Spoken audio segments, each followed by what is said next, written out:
Hi అండి. Welcome to my channel Bhagyalakshmi పచ్చ. ఎలా ఉన్నారు? బాగున్నారా? నేను కూడా చాలా బాగున్నానండి. శ్రావణ మాసం వస్తుంది కదండి. బూజులు దులపటాలు, దుప్పట్లో ఉతకటాలు మొదలుపెట్టాయా? నేనైతే ఇదిగోండి దుప్పట్లో ఉతుకుతున్నాను. బూజైతే అంత ఎక్కువేమి లేదులేండి. ఎప్పటికప్పుడు దులుపుతున్నాను కదా. అర్మార్లు కూడా దులిపి ఎప్పటికప్పుడు పేపర్లు మారుస్తూ ఉన్నాను కాబట్టి ఇంట్లో బూజైతే అంత ఎక్కువేమీ లేదు. కాకపోతే దుప్పట్లో ఉతక చానాళ్ళు అవుతుందండి. అందుకని దుప్పట్లో మాత్రం తప్పనిసరిగా ఉతుకుతున్నాను.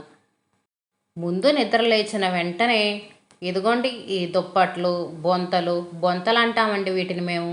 పాత చీరలు ఉంటాయి కదండి, మన పాత చీరలు పెట్టి ఇవి కుట్టిస్తాం. 4-5 చీరలు అయితే ఇలా బొంతలు కుడతారు. ముందు నిద్ర లేచిన వెంటనే ఇవిగోండి వీటిని ఇంకా సరిపేసి సరుపులో నానబెడుతున్నాను. పిల్లలు స్కూల్కి వెళ్ళిన తర్వాత ఉతికేయొచ్చులేని. అప్పటికి 2 గంటల టైం గడిచిద్ది కదండి. ఇంకా బాగా నానిపోతాయి, మురికి త్వరగా పోయిద్ది. గాలి చూడండి అసలుకి ఎట్లా వస్తుందో, బాగా గాలి తోలుతుందండి. ఎండ అయితే అసలు లేదు. కానీ ఈ గాలికి మాత్రం బట్టలు బాగా ఆరిపోతున్నాయి. చల్లగా ఉంది వాతావరణం. ఈ దుప్పట్లు ఇవన్నీ ఉతుకుతున్నాను. ఆరిపోతాయో ఆరవో అనుకున్నా, కానీ బాగా ఆరిపోతున్నాయండి. నిన్నైతే కొన్ని దుప్పట్లు ఉతికి ఆరేసాను. నిన్న రగ్గులు బాగా మందంగా ఉంటాయండి, అవి కూడా ఇంకా ఉతికి ఆరేసాను. బాగానే ఆరిపోయినాయి. అందుకనే ఈరోజు ఇదిగోండి ఈ బొంతలు నానబెట్టాను. ఇవి ఉతకాలంటే చాలా కష్టం అండి, బాగా బరువుగా ఉంటాయి. నీళ్ళలో నానబెట్టాం కదా, ఇంకా బాగా నీళ్ళన్నీ పీల్చేసుకొని ఇంకా బరువు వస్తాయండి. ఉతకడానికి మాత్రం చాలా కష్టం. ఇంత కష్టమైన వాటిని, ఇంత బరువుగా ఉన్న వాటిని సింపుల్గా నేను చూడండి ఎలా ఉతుకుతానో.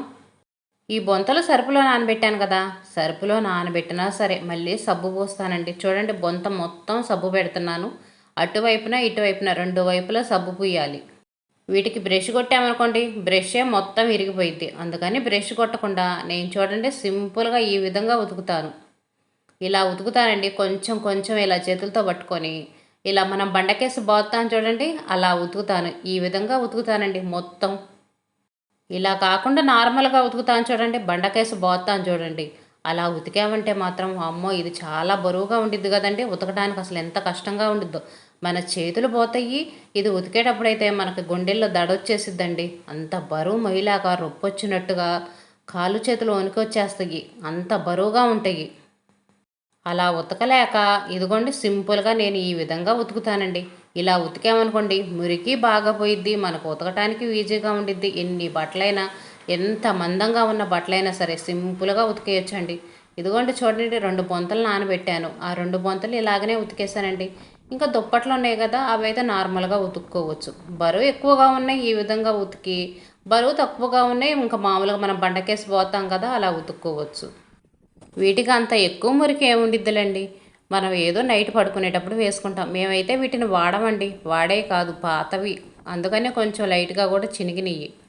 ఇంక ఇవి ఎండాకాలంలో డాబా మీద పడుకుంటాం కదండి, అలాంటప్పుడు లేదనుకోండి ఎప్పుడన్నా కింద పడుకోవాల్సి వచ్చిందనుకోండి, అప్పుడు వేసుకొని పడుకుంటాం. అంతేగాని వీటిని మాత్రం మేము రోజువారీ అయితే వాడమండి. మంచానికి దుప్పట్లు కట్టాను కదా, ఇంకా మంచం మీద మేము బెడ్షీట్లు కానీ ఇలాంటి బొంతలు కానీ ఏమి వేసుకోము.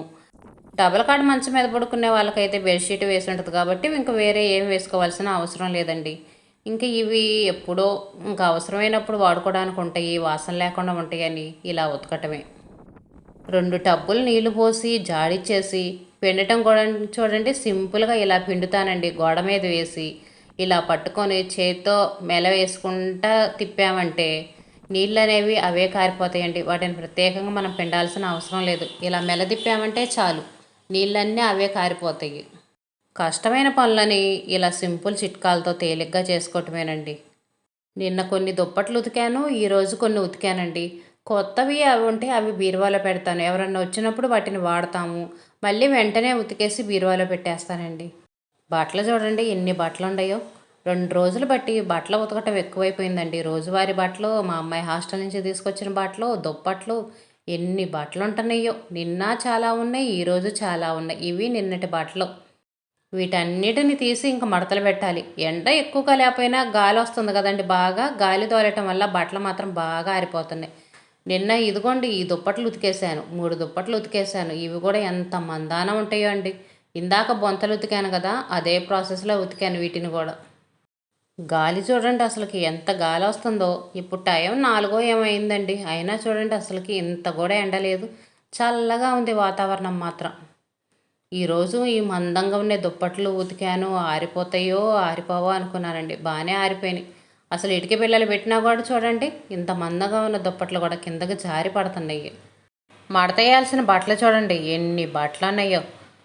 మా అమ్మాయి ఇంటి దగ్గర ఉంటే బట్టలు మడతేసే డ్యూటీ మా అమ్మాయిదేనండి. ఇంక ఈరోజు మరిన్ని బట్టలు ఉండేవి కదా, ఇద్దరం మడతేద్దాం అనుకుంటున్నాం. మా అమ్మాయి మాటలు వినండి. అంటే నువ్వు వీడియో తీసి మా అమ్మాయి ఒక పని కూడా చేయదు, అన్నీ నేను చేసుకోండి చెప్తామైంది.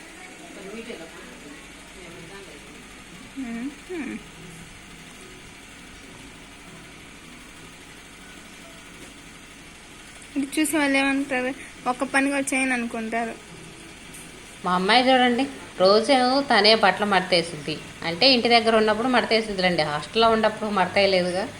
ఇంకా నువ్వు మడతేస్తున్నట్టుగా వీడియో తీసుకుంటున్నావు అంటుంది. మరిన్ని బట్టలు ఉంటే ఇద్దరం మడతేస్తామండి. కొన్ని బట్టలు అయితే మా అమ్మాయే మడతేసిద్ది. వీడియో అయ్యా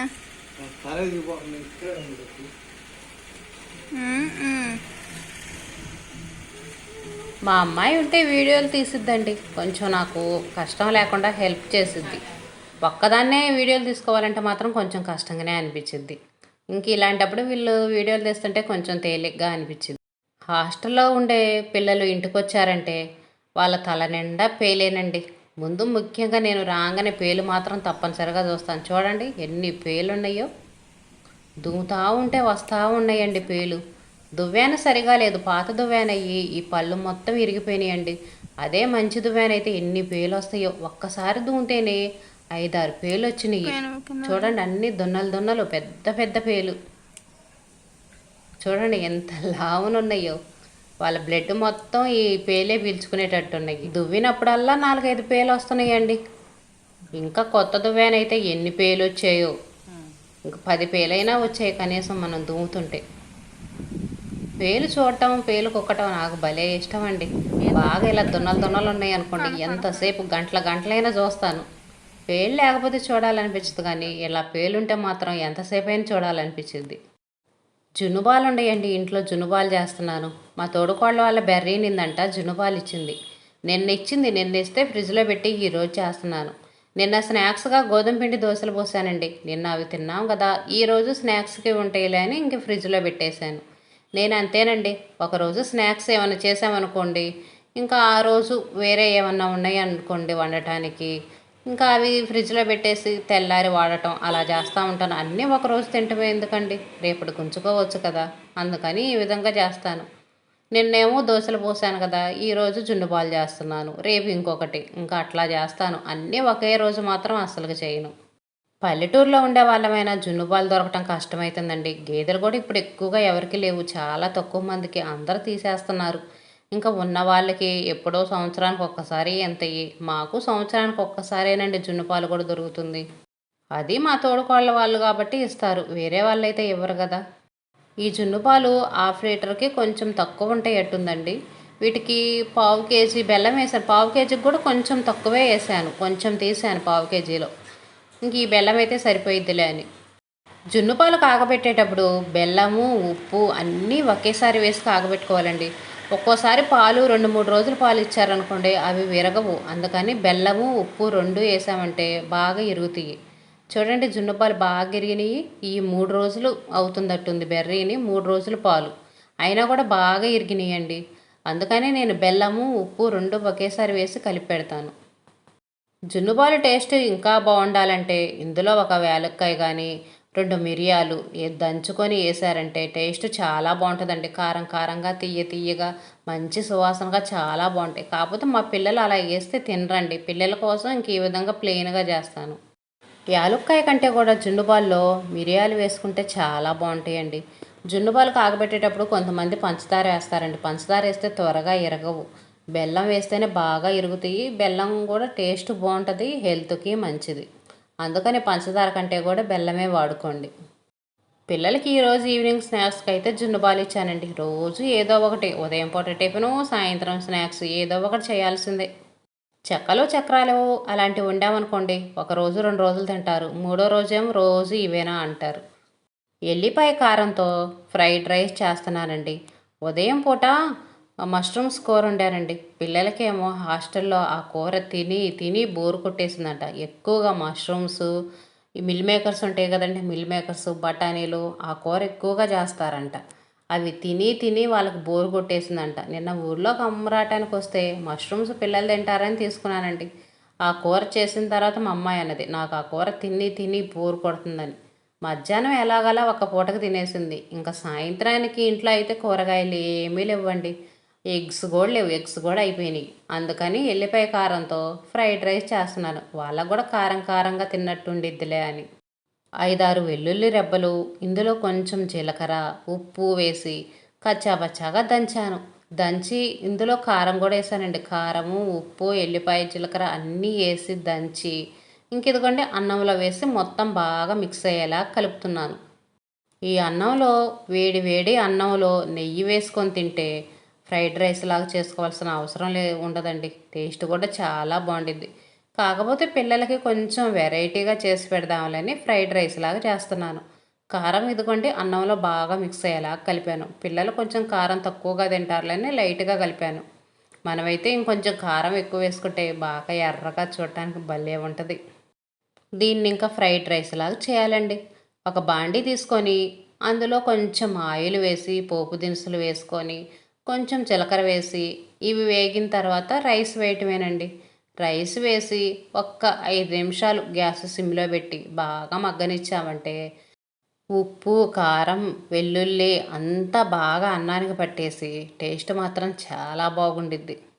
రోజు కూరలు తిని బోరు కొట్టినప్పుడు నోటికి ఏదైనా చప్పగా ఉండి కారం కారంగా తినాలనిపించినప్పుడు ఇలాంటివి చేసుకొని తినొచ్చండి. అప్పుడప్పుడు తినొచ్చు. బయట మనం తినే నూడిల్స్, మంచూరియాలు, పానీపూరీలు వాటికంటే ఇవి నయమేనండి. మనం ఇంట్లో మంచిగా చేసుకుంటాం కదా, ఎక్కువ మసాలాలు ఏమీ వేయకుండా. టేస్ట్ చాలా బాగుంటుంది, హెల్త్కి కూడా మంచిదే. మా పిల్లలకైతే ఈవినింగ్ ఇదిగోండి రైస్ అయితే ఇలా చేసి పెట్టాను. పిల్లలకు ఒక కూర, పెద్దవాళ్ళకు ఒక కూర చేయటం ఇదే సరిపోతుంది. వీడియో నచ్చితే ఒక చిన్న లైక్ ఇవ్వండి, సబ్స్క్రైబ్ చేసుకోండి.